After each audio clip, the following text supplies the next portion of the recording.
નમસ્કાર વિદ્યાર્થી મિત્રો, એમકે ટેકનો સાયન્સ શાળા પરિવાર દ્વારા તૈયાર કરવામાં આવતી વિડીયો લેક્ચરની સિરીઝની અંદર ધોરણ 10 વિજ્ઞાન ચેપ્ટર નંબર 3 ધાતુ અને અધાતુ આપણે જોવા જઈ રહ્યા છીએ. પ્રીવિયસ લેક્ચરની અંદર આપણે ચર્ચા કરી ગયા કે ધાતુ બીજા ધાતુના ક્ષાર સાથે કેવી રીતે પ્રક્રિયા કરે છે અને એને આધારે સમગ્ર એક પ્રવૃત્તિ આપણે જોઈ હતી. પ્રવૃત્તિની અંદર શું હતું કે ભાઈ તાંબાનો એક શુદ્ધ તાર અને લોખંડની એક ખીલી લેવાની છે. કસનળીમાં તાંબાનો તાર અને આયર્ન સલ્ફાઇડના છે એ દ્રાવણમાં મૂકો અને લોખંડની ખીલીને કોપર સલ્ફેટના દ્રાવણમાં મૂકી દઈએ આપણે. બરાબર. થોડી મિનિટ બાદ અવલોકન કરતાં આપણને લોખંડની ખીલી ઉપર છે એ તાંબાનું સ્તર લાગેલું જોવા મળે છે. બરાબર. લાસ્ટ લેક્ચરની અંદર આપણે પ્રક્રિયા સમીકરણ છે એનું જોઈ લીધું હતું અને પ્રક્રિયાનો પ્રકાર આપણે કીધો હતો કે ભાઈ આ પ્રકારની પ્રક્રિયા છે જેને તમે છે એ વિસ્થાપિત અથવા વિસ્થાપન પ્રક્રિયા છે એ કહી શકો. એક વિસ્થાપન વિસ્થાપન જેવું આપણે ચેપ્ટર નંબર 1 ની અંદર છે એ જોઈ ગયા હતા. બરાબર. તો આજે થઈ તે વિસ્થાપન પ્રક્રિયા થઈ. બરાબર. કઈ રીતે, શું પ્રક્રિયા થઈ, શું ઘટના બની છે, એ પ્રક્રિયાનું સમીકરણ આપણે જોઈ લીધું છે કે જ્યારે તમે કોપર સલ્ફેટના દ્રાવણની અંદર લોખંડની ખીલી નાખો છો, આયર્નની ખીલી નાખો છો, બરાબર, એવા સમયે કોપર સલ્ફેટનું દ્રાવણ છે એ મોરચું હતું, એટલે કે વાદળી રંગ જેવું હતું. પરંતુ જેવું તમે છે એ થોડા સમય સુધી આનું આ દ્રાવણ ખીલી નાખીને પડ્યું રહેવા દો એટલે ખીલી ઉપર જો તાંબાનો સ્તર લાગેલો જોવા મળે. બરાબર. પરંતુ અહીંયા આ જે દ્રાવણ છે ને એમાં કોઈ ફેરફાર નથી. જ્યારે ખીલી ઉપર શું થાય છે, તાંબાનો સ્તર લાગવા મળે છે. તો કહેવાની મુખ્ય વાત એ છે કે ભાઈ જો પ્રક્રિયા થવી હોય તો તાંબાના તાર ઉપર એ થવી જોઈએ ને. આ બે કસનળી આપણે લીધી હતી. એકમાં કોપર સલ્ફેટનું દ્રાવણ લીધું હતું અને લોખંડની ખીલી લીધી હતી. એકમાં આયર્ન સલ્ફેટનું દ્રાવણ લીધું હતું, તાંબાનો તાર લીધો હતો. જો પ્રક્રિયા થવી હોય તો બંને બાજુ થવી જોઈએ ને.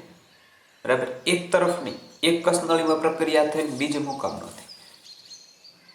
એની પાછળનું કોઈ કારણ જવાબદાર હોઈ શકે કે એક કસનળીની અંદર પ્રક્રિયા થઈ છે, બીજી કસનળીની અંદર આ પ્રક્રિયા ન થઈ. તો શું એવું થયું કે આ કસનળીની અંદર પ્રક્રિયા થઈને ખીલી ઉપર છે સ્તર લાગ્યો, જ્યારે અહીંયા તાંબાનો તાર એઝ ઇટ ઇઝ અને કસનળીની અંદર દ્રાવણનો રંગ જે આછો લીલો હતો એઝ ઇટ ઇઝ એનો એ જ રહ્યો. બરાબર. તો એની પાછળનું કારણ છે એ આપણે જાણવાનું છે. જે કારણ તમને અહીંયા આપેલું છે કે સક્રિય ધાતુ તેનાથી ઓછી સક્રિય ધાતુ, કીધું અહીંયા સક્રિય ધાતુ તેનાથી ઓછી સક્રિય ધાતુને તેમના સંયોજનના દ્રાવણ અથવા પીગળેલ સ્વરૂપમાંથી વિસ્થાપિત કરી શકે છે. આ વિધાન તમારે યાદ રાખવાનું છે. સક્રિય ધાતુ, બહુ એક્ટિવ ધાતુ હોય એ ધાતુ એનાથી ઓછી સક્રિય ધાતુ. હવે જો અહીંયા આપણે બે ધાતુની વાત હતી. બરાબર. સમગ્ર પ્રવૃત્તિની અંદર બે ધાતુની વાત હતી. એક ધાતુ હતી લોખંડ અને બીજું હતું કોપર, એટલે આયર્ન અને કોપર, આ બે ધાતુની વાત છે. આ બે ધાતુમાંથી સક્રિય કોણ?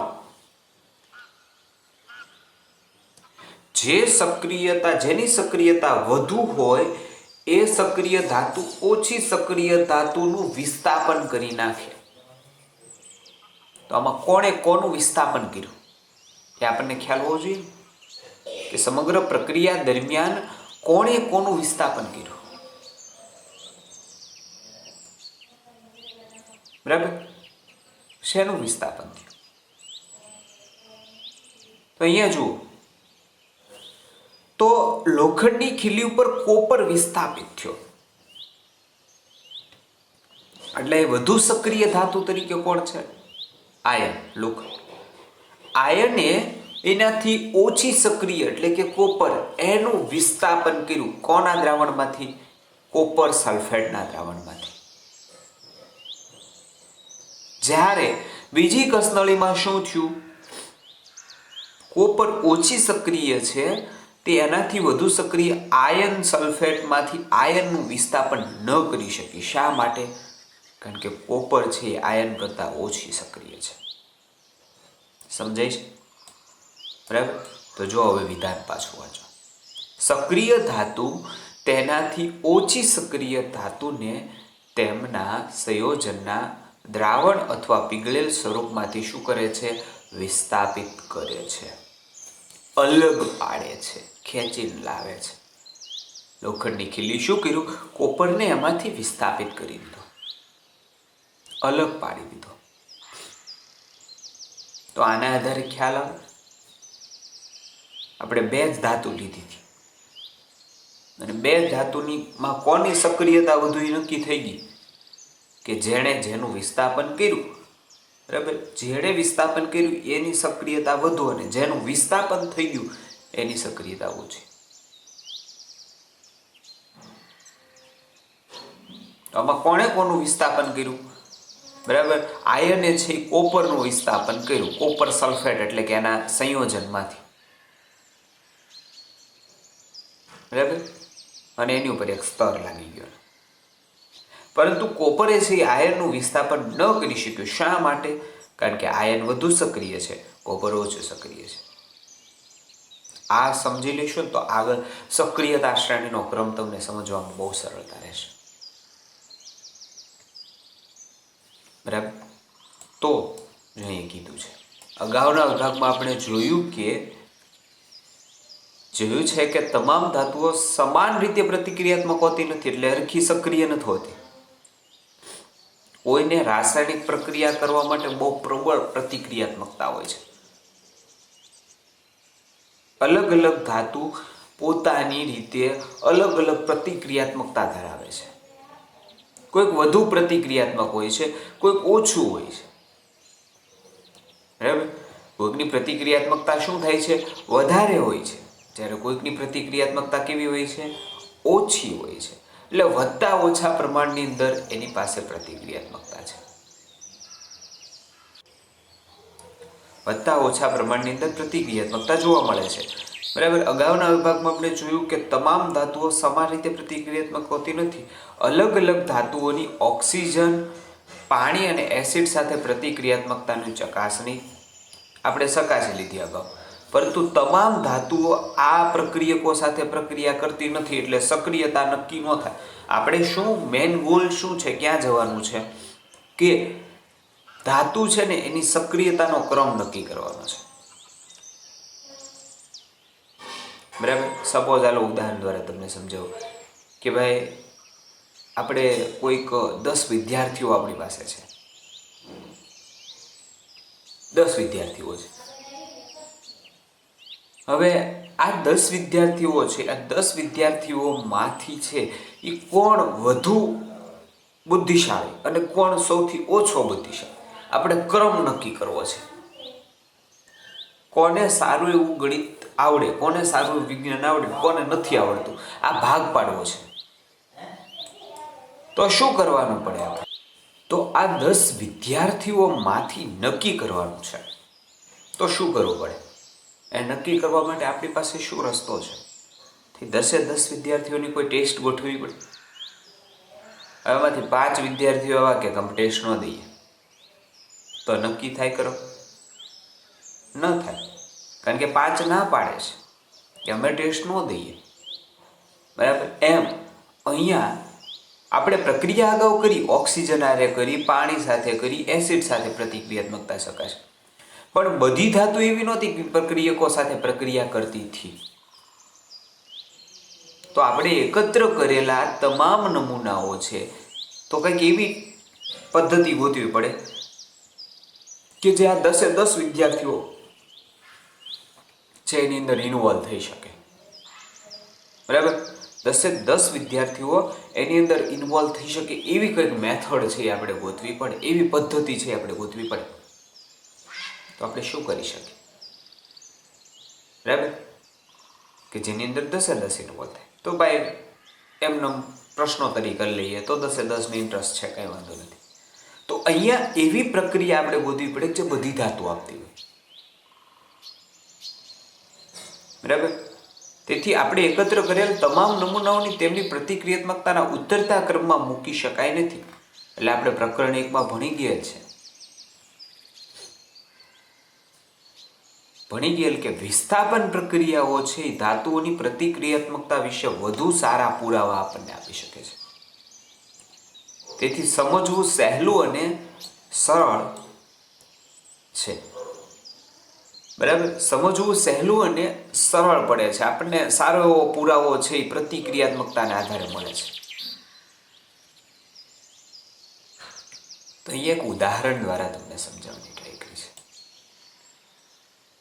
બરાબર, એક ઉદાહરણથી તમને સમજાવવાની ટ્રાય કરી છે કે ભાઈ કેવી રીતે તમે પ્રતિક્રિયાત્મકતા સમજી શકો અને એને આધારે સક્રિયતા શ્રેણી છે, બરાબર, એ પણ તમે છે એ નક્કી કરી શકો. સક્રિયતા શ્રેણી એટલે શું? સક્રિયતાનો આખો ક્રમ નક્કી કરવાનો છે આપણે, કે ભાઈ કોણ વધુ સક્રિય, કોણ ઓછું સક્રિય, બરાબર, એ ક્રમ આપણે નક્કી કરવાનો છે. જોઈએ આપણે કઈ રીતે આ ક્રમ નક્કી થઈ શકે. બરાબર, સક્રિયતાનો ક્રમ આપણે કેવી રીતે નક્કી કરી શકીએ? તો અહીંયા ઉદાહરણમાં પ્રક્રિયા આપી છે. જો ધાતુ A પ્લસ બીના ક્ષારનું દ્રાવણ gives to, બરાબર, ધાતુ A ના ક્ષારનું દ્રાવણ અને ધાતુ B. આ પ્રક્રિયા થાય છે જે અગાઉ આપણે સમજી લીધેલી છે. બરાબર, આગળના લેક્ચરની અંદર, આગળના વિડીયો લેક્ચરની અંદર જોઈ લેજો. જો ધાતુ A ધાતુ B ને તેના દ્રાવણમાંથી વિસ્થાપિત કરે, ધાતુ A છે એ ધાતુ B ને એના દ્રાવણમાંથી શું કરે? અલગ પાડી દે, વિસ્થાપિત કરી દે. જો અહીં વિસ્થાપિત કરી દીધું છે. ધાતુ છે એ ધાતુ A, આ ધાતુ A શું કરે છે? આ B ના દ્રાવણમાંથી B ને વિસ્થાપિત કરે છે. જો કરી નાખીએ, B ને અલગ પાડી દે છે. તો આમાંથી સૌથી વધુ સક્રિય કોણ થયું? A કે B? બરાબર, ધાતુ A છે B ને એના દ્રાવણમાંથી વિસ્થાપિત કરી નાખે છે. બરાબર, તો ધાતુ A છે એ વધુ સક્રિય થઈ, વધુ પ્રતિક્રિયાત્મક થઈ. કોની સરખામણીએ? બરાબર, કોની સરખામણીએ? અહીંની. કોની? ધાતુ B ની સરખામણી. બરાબર, વધુ ડીપની અંદર સમજો ખાસ કે ભાઈ ધાતુ A છે ધાતુ B ને તેના દ્રાવણમાંથી વિસ્થાપિત કરે છે, તો ધાતુ A છે એ વધુ પ્રતિક્રિયાત્મક થાય. કોના કરતા? B કરતા. હવે આપણી પાસે બે પદાર્થો છે. બરાબર, પ્રથમ અવલોકનની અંદર આપણે જોયું કોપર, બરાબર, અને આપણી પાસે બીજું શું હતું? લોખંડ હતું, એટલે કે આયન હતું. આ બે દ્રાવણ હતા. બરાબર, આમાંથી કોણ વધુ વિસ્થાપિત અથવા તો કોની પ્રતિક્રિયાત્મકતા વધારે કે જે બીજાનું વિસ્થાપન કરી નાખે? તો આ એવી વાત થઈ, બરાબર, કે ભાઈ આપણી પાસે છે કુલ 10 ધાતુ હોય તો પહેલી ધાતુ બીજા કરતા વધારે છે, પછી બીજા ત્રીજા બંને વચ્ચે કોમ્પિટિશન. બરાબર, તો શું કરવું પડે? અહીંયા એક ધાતુનું દ્રાવણ લે, જે રીતે આપણે આ પ્રવૃત્તિ કરીને કોની માટે? કોપર અને આયન માટે. એવી પ્રવૃત્તિ બધી ધાતુઓ માટે કરવાની વારંવાર. બરાબર, કે ભાઈ હાલો આપણે જોવાનું છે કે ભાઈ કેલ્શિયમ, બરાબર, આપણી પાસે ધાતુ છે કેલ્શિયમ અને મેગ્નેશિયમ. આ બેમાં કોણ વધુ પ્રતિક્રિયાત્મક છે? તો આપણે શું કરવું પડે? એક કેલ્શિયમનો ટુકડો લેવો પડે અને એક મેગ્નેશિયમનો ટુકડો લેવો પડે. કેલ્શિયમની પટ્ટી અને મેગ્નેશિયમની પટ્ટી અને કેલ્શિયમનો ટુકડો. આ બે લઈ અને બે અલગ અલગ દ્રાવણો કસનળીમાં લેવા પડે. હવે કેલ્શિયમનો ટુકડો મેગ્નેશિયમના દ્રાવણની અંદર, મેગ્નેશિયમનો ટુકડો કેલ્શિયમના દ્રાવણની અંદર ડૂબાડવાનો છે. એનું કોઈ બી દ્રાવણ હોવું જોઈએ, બરાબર, એના સંયોજન ધરાવતું દ્રાવણ. એટલે કેલ્શિયમનો ટુકડો મેગ્નેશિયમ સલ્ફાઇડની અંદર ઓગાળવાનો, બરાબર, એ મૂકવાનો, સોરી, ઓગાળવાનો નહીં. અને મેગ્નેશિયમનો ટુકડો છે એને કેલ્શિયમ કાર્બોનેટના દ્રાવણની અંદર ઉમેરવાનો, પ્રક્રિયા જોવાની. એક કસનળી પ્રક્રિયા થાય, બીજી નહીં થાય. જે કસનળીની અંદર પ્રક્રિયા થશે એ કસનળીની અંદર નાખેલો તમારો ટુકડો છે એ વધુ પ્રતિક્રિયાત્મક છે એવું કહેવાય. સપોઝ કે કેલ્શિયમવાળી જે કસનળી હતી એમાં પ્રક્રિયા થઈ અને એને મેગ્નેશિયમના દ્રાવણમાંથી મેગ્નેશિયમને વિસ્થાપિત કરી દીધો. મેગ્નેશિયમને વિસ્થાપિત કરી દીધો એનો મતલબ શું થયો કે ભાઈ મેગ્નેશિયમ છે એ વધુ પ્રતિક્રિયાત્મક થયું. સોરી, કેલ્શિયમ છે એ વધુ પ્રતિક્રિયાત્મક થયું. બરાબર, કેલ્શિયમની સક્રિયતા વધુ થઈ કારણ કે એને મેગ્નેશિયમને છે એ વિસ્થાપિત કરી નાખ્યો છે. તો આ બેની સરખામણી થઈ ગઈ. કેલ્શિયમ મેગ્નેશિયમમાંથી કેલ્શિયમ આવ્યો. હવે આપણે મેગ્નેશિયમને આયર્નની વાત કરી દઈએ પાછી. એ સેમ ટુ સેમ પાછી એની જ પ્રોસેસ. કેલ્શિયમ અને મેગ્નેશિયમ અને આયર્નનું દ્રાવણ લેવાનું, પાછી પ્રક્રિયા કરી દેવાની. એમ વારંવાર પ્રયોગો કર્યા પછી છે એક સક્રિયતાનો ક્રમ નક્કી થયો. એ જે ક્રમ નક્કી થઈ ગયો ને એને પ્રતિક્રિયાત્મકતા શ્રેણી અથવા તો સક્રિયતા શ્રેણી કહેવામાં આવે. આખી સિરીઝ નક્કી કરવામાં આવી કે આની પછી આની પછી આની પછી. તો એ ક્રમને સક્રિયતા શ્રેણી અથવા તો પ્રતિક્રિયાત્મકતા શ્રેણી કહેવામાં આવે છે, રિએક્ટિવ સિરીઝ.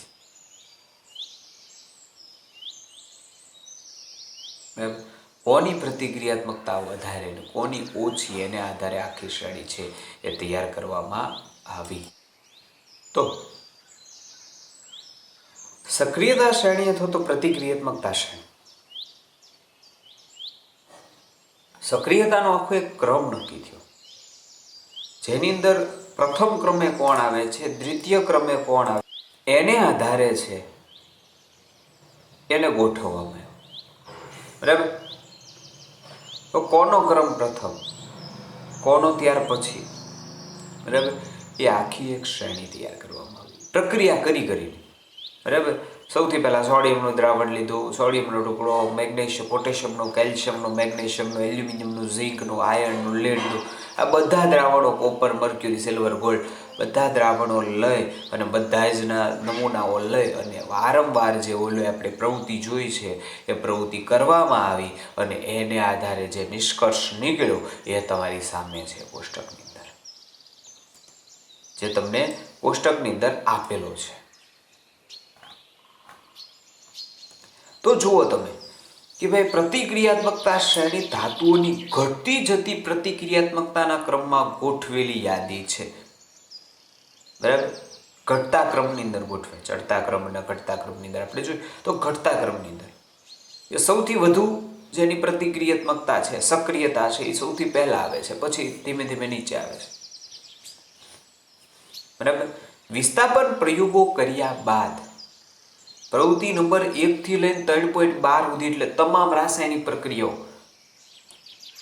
બરાબર, પ્રક્રિયાઓ નીચે દર્શાવેલી શ્રેણીને વિકસાવવામાં આવી છે. શું કર્યું આ માટે? આ શ્રેણી સિરીઝ એમનેમ નથી તૈયાર થઈ ગયા, ક્રમ એમનેમ નથી આપ્યો. અગાઉ ઓક્સિજન હારે પ્રક્રિયા આપણે જોઈ, પછી પાણી સાથે પ્રક્રિયા જોઈ, પછી બીજી કોઈ ધાતુ સાથે, ધાતુના કોઈ ક્ષાર સાથે પ્રક્રિયા જોઈ. આ બધી પ્રક્રિયાઓ જોઈ લીધા પછી આપણે વિસ્થાપન પ્રક્રિયા જોઈ અને આ બધાને આધારે છે એક ક્રમ નક્કી કરવામાં આવ્યો જેને છે એ આપણે પ્રતિક્રિયાત્મકતા અથવા સક્રિયતા શ્રેણી કહેવામાં આવે છે. પૂછાય છે 2 અથવા તો 3 માર્કની અંદર કે ભાઈ પ્રતિક્રિયાત્મકતા શ્રેણી અથવા સક્રિયતા શ્રેણી વિશે ટૂંક નોંધ લખો, સમજાવો. તો આખી સિરીઝ લખવી પડે, તમારે એની વ્યાખ્યા લખવી પડે. બરાબર, ધાતુઓની ઘટતી જતી પ્રતિક્રિયાને ક્રમમાં ગોઠવીને તૈયાર કરવામાં આવતી એક શ્રેણી આખી જેને સક્રિયતા શ્રેણી. શબ્દોમાં તમે ફેરફાર કરીને વ્યાખ્યા બનાવી શકો છો તમારી રીતે, એમાં કોઈ બાંધછોડ ચાલશે તમારે. બરાબર, પણ અહીંયા કોઈ બાંધછોડ ચાલશે નહીં. તમને આખી સક્રિયતા શ્રેણી છે એ ક્રમ વાઇઝ છે આવડવી જોઈએ. આમાં કોઈ બાંધછોડ ચાલશે નહીં, જે તમને સક્રિયતા શ્રેણી આખી ફૂલ આપેલી છે તેમ.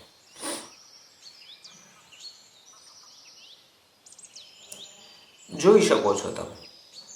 સૌથી વધુ સક્રિય કોણ? પોટેશિયમ. એનાથી ઓછો સોડિયમ, એનાથી ઓછો કેલ્શિયમ, એનાથી ઓછો મેગ્નેશિયમ, એનાથી ઓછો એલ્યુમિનિયમ, એનાથી ઓછો ઝિંક, એનાથી ઓછો આયર્ન, એનાથી ઓછો લેડ, બરાબર, આનાથી ઓછો હાઇડ્રોજન, પછી કોપર, એનાથી ઓછી સક્રિયતા મર્ક્યુરી, સિલ્વર અને ગોલ્ડ. સૌથી વધુ સક્રિય ધાતુ કેવી હોય તો પોટેશિયમ, અને સૌથી ઓછી સક્રિય ધાતુ કેવી હોય તો ઓરસ એટલે કે ગોલ્ડ. એ બરાબર.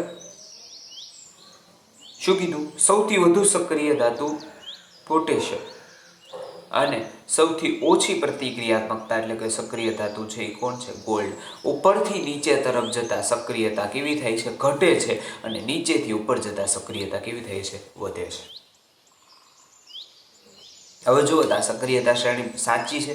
આપણે કયા કયા દ્રાવણો લીધા હતા? એક આયર્ન અને કોપર. આમાં સક્રિય કોણ વધુ છે? જુઓ, આયર્ન છે એટલે એણે વિસ્થાપન પ્રક્રિયા કરી હતી. તમને એમ કે ઝિંક અને આયર્ન વચ્ચે વિસ્થાપન પ્રક્રિયા કરવામાં આવે તો કોણ કોનું વિસ્થાપન કરશે? વિચારો તો. અગાઉ તમે સમજી ગયા છો. કોની વચ્ચે? ઝિંક અને આયર્ન વચ્ચે વિસ્થાપન પ્રક્રિયા કરવામાં આવે તો કોણ કોનું વિસ્થાપન કરશે?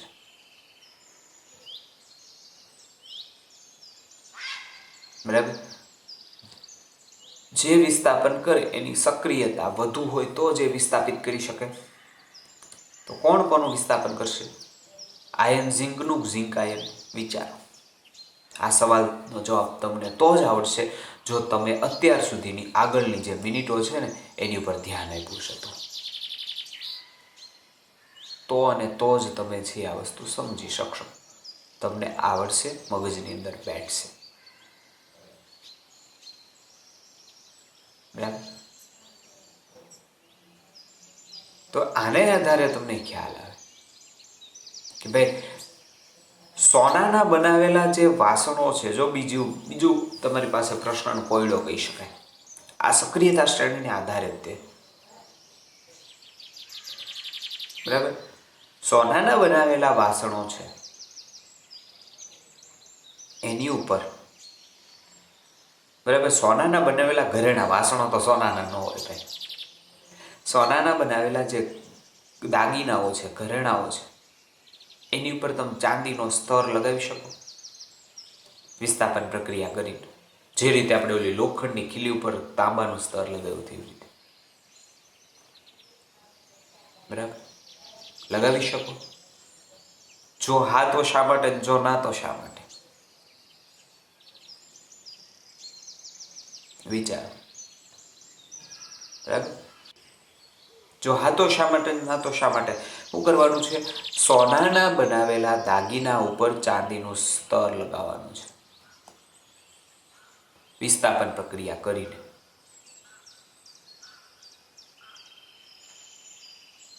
એટલે કે સોના વડે ચાંદીનું વિસ્થાપન કરવાનું છે. શક્ય છે કે નહીં? તો જુઓ, બેમાં કોણ વધારે છે પ્રતિક્રિયાત્મક છે, સક્રિય છે? સોનું કે ચાંદી? ચાંદી. બરાબર. જેની પ્રતિક્રિયાત્મકતા વધુ હોય એ એનાથી ઓછી પ્રતિક્રિયાત્મક એટલે સક્રિય ધાતુનું વિસ્થાપન કરે. એટલે ચાંદી સોનાનું વિસ્થાપન કરી શકે પણ સોનું છે એ ચાંદીનું વિસ્થાપન ન કરી શકે. એટલા માટે આપણે ચાંદીનું બનાવેલું ઘરેણું હોય ને એની ઉપર સોનાનો ગ્લેપ લગાવી શકીએ વિસ્થાપન પ્રક્રિયાના આધારે. પણ સોનાનો બનાવેલો ઘરેણું છે એની ઉપર ચાંદીનો લાગે નહીં. કારણ કે ભાઈ સોનું છે એ સૌથી ઓછું પ્રતિક્રિયાત્મક છે એટલે કે એની સક્રિયતા ઓછી છે જ્યારે ચાંદીની વધારે છે. એટલે મૂર્તિ કદાચ તાંબાની બનાવેલી હોય ને કોપરની, તો એ કોપર ઉપર પાછું સિલ્વરનું સ્તર લાગે.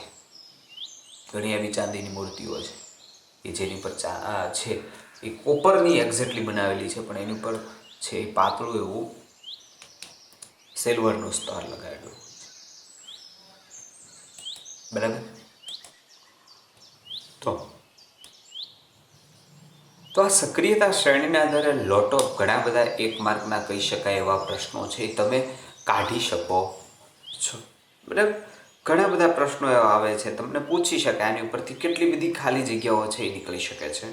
બરાબર, પણ તમને સક્રિયતા શ્રેણીનો ક્રમ છે એ યાદ રહેવો જોઈએ. સૌથી પહેલાં આવે છે પોટેશિયમ, પછી સોડિયમ, પછી કેલ્શિયમ, પછી magnesium, aluminium, zinc, iron, lead. હવે હાઇડ્રોજન એક આપ્યું છે, એ કોઈ ધાતુમાં નથી આવતું. બરાબર, અધાતુમાં નથી આવતું. હાઇડ્રોજન ચેપ્ટર નંબર 5 લઈએ ને ત્યારે તમને ખ્યાલ આવશે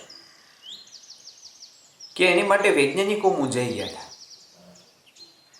જ્યારે ધાતુનું આવર્ત કોષ્ટક બનાવ્યું ત્યારે, કે આ એક એવો છે, એ તત્વ છે કે જે એક ઇલેક્ટ્રોન ધરાવે છે, જે આપી પણ શકે, ઇલેક્ટ્રોન મેળવી પણ શકે, અને એની પાસે બધા પ્રકારના ગુણધર્મો છે. અમુક ગુણધર્મો એવા છે જેને આધારે એવું કહી શકીએ કે આ ધાતુ છે, અમુક ગુણધર્મો એવા છે જેને આધારે કહી શકીએ કે અધાતુ છે. એટલે કયા વિભાગની અંદર ને એને ક્યાં મૂકવું એ સમસ્યા ઊભી થાય. એટલે આવર્ત કોષ્ટકમાં સૌથી ટોચના સ્થાને એકલું મૂકી દીધું થાય.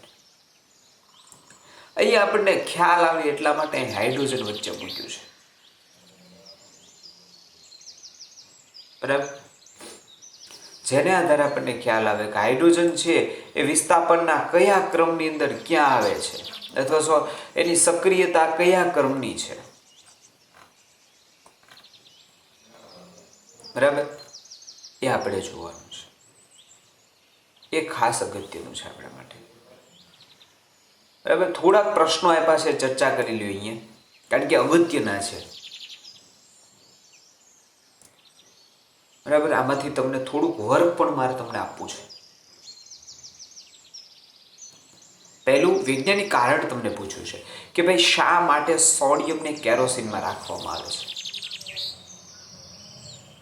તો એની પાછળનું કારણ મેં તમને સમજાવી દીધું કે સોડિયમ છે ખૂબ જ પ્રતિક્રિયાત્મક, એટલે કે સક્રિય ધાતુ છે. સોડિયમ ખૂબ જ સક્રિય ધાતુ છે. જો એ હવામાં ખુલ્લું રાખવામાં આવે તો હવામાં રહેલા ઓક્સિજન અને ભેજ સાથે પ્રક્રિયા કરી નાખશે, અને પ્રક્રિયા કરી આ પ્રક્રિયા ઉષ્માક્ષેપક હશે, એટલે આગ લાગવાની સંભાવના વધી જશે. તો પ્રશ્ન ઘણીવાર ઘણાને એવો થઈ છે કે સાહેબ કેરોસીન તો અમુકનો આગ પકડી લે, પરંતુ શું કરશે, કેરોસીનની અંદર ડુબાડેલું રાખવામાં આવશે, જેથી ફરતે કેરોસીનનું સ્તર લાગી જશે, હવા એને મળશે નહીં, અને કોઈ પદાર્થને હવા ન મળે તેવો ન હળગે. કોઈ બી ઝઘડો ત્યારે જ થાય હવા મળે તો. આ તારી વિશે આમ કહેતો હતો, ઓલો હવા પૂરવાનું કામ કરી દે, પૂરું થઈ ગયું. બરાબર, તો આવું વૈજ્ઞાનિક કારણ તમારે લખવું પડે, પૂછાય પણ છે ઘણી વાર. બરાબર, નીચેની પ્રક્રિયા માટે સમીકરણ લખો. વરાળ એટલે કે પાણી H2O અને લોખંડ વચ્ચેની પ્રક્રિયા Fe+H2O. બનાવજો પ્રક્રિયા. પાણી સાથે કેલ્શિયમ અને પોટેશિયમની પ્રક્રિયા બનાવજો. ક્ષાર અને શું મળશે, હાઇડ્રોજન વાયુ ઉત્પન્ન થશે, એ આપણને ખ્યાલ છે, આગળની પ્રક્રિયામાં આપણે જોઈ લીધું. બરાબર, હવે જો આ અગત્યનું છે તમારી માટે. બરાબર, અહીંયા તમારે પ્રક્રિયા પૂર્ણ કરવાની છે, અથવા તો જે આપેલું છે એ આખું કોષ્ટક પૂરું કરવાનું છે. બરાબર, 4 ધાતુઓ ABCDના નમૂના લીધેલા છે. સમજો, આ વસ્તુ સમજાશે તમને તો તમને સક્રિયતા શ્રેણીનો ક્રમ આખો સમજાઈ જશે. 4 ધાતુઓના નમૂના લીધા ABCD.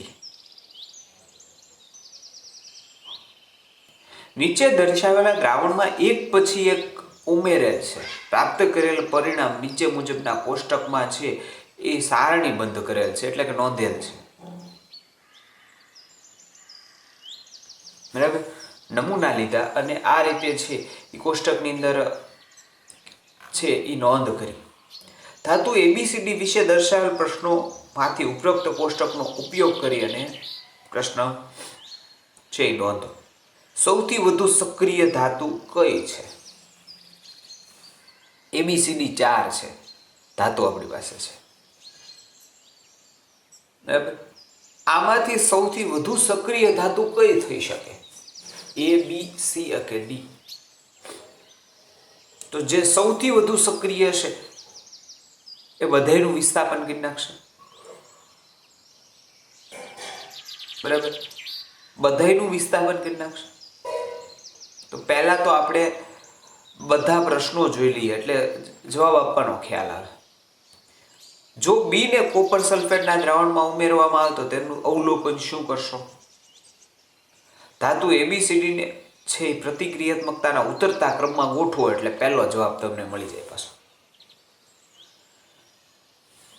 ABCD ને તમારે શું કરવાનું છે? ઉતરતા ક્રમમાં ગોઠવવાનું છે, જેથી તમને તમારો જવાબ મળી જશે. સૌથી વધુ સક્રિય કોણ, એની પછી કોણ આવે અને ત્યાર પછીના ક્રમમાં કોણ આવે, આ નક્કી કરો એટલે તમને તમારો જવાબ મળી જાય. હવે જો ધાતુ એ છે ને એ શું હોઈ શકે? ધાતુ એ છે એ કોઈ પ્રક્રિયા નથી કરતી આયર્ન સલ્ફેટના દ્રાવણની અંદર, એટલે કોપર સલ્ફેટનું વિસ્થાપન કરશે.